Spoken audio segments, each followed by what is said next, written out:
Hello friends, welcome back. This is CM Mayur Jain. Today we will talk about tax benefit in NPS contribution. So let's start.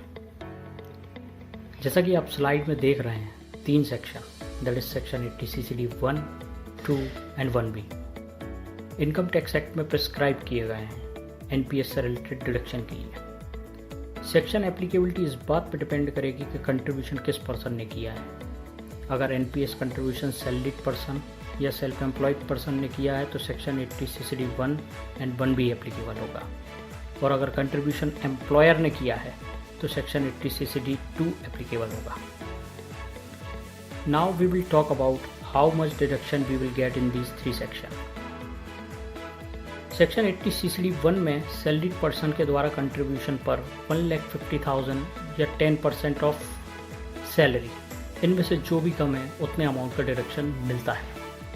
ये बात ध्यान रखनी होगी कि 1,50,000 का deduction section 80 CCE के deduction वाली लिमिट के अंदर ही आता है। मतलब अगर आपने ऑलरेडी 1,50,000 का investment LIC, PPF, ELSS etcetera में कर दिया है तो सेक्शन 80 CCD 1 में डिडक्शन 0 होगा। अब हम बात करते हैं सेक्शन 80 CCD 2 की, जो कि एम्प्लॉयर के कंट्रीब्यूशन पर एप्लीकेबल है। इस सेक्शन में टैक्स बेनिफिट 10% ऑफ सैलरी तक मिलता है। एक बात 1 और 2 दोनों सेक्शन में ये ध्यान रखनी होगी कि 10% ऑफ सैलरी जब भी निकालते हैं तो इसमें salary means basic salary plus DA होगा।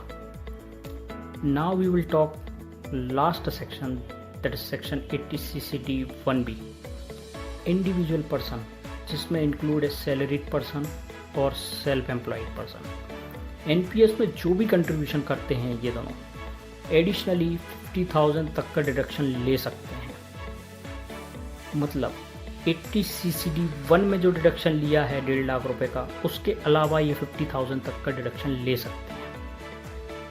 In short, salaried person can claim deduction under all 3 sections, और एम्प्लॉयर के कंट्रीब्यूशन को अगर छोड़ दें तो 2 लाख तक का टैक्स बेनिफिट एक एम्प्लॉय ले सकता है। होप कि आपके सारे डाउट्स मैंने क्लियर कर दिए होंगे। अगर इसके बाद भी अगर आपको कोई डाउट है तो प्लीज़ कमेंट बॉक्स में जाकर लिखें। Please like, share and subscribe to the channel and give your valuable feedback in the comment box. Thanks for watching.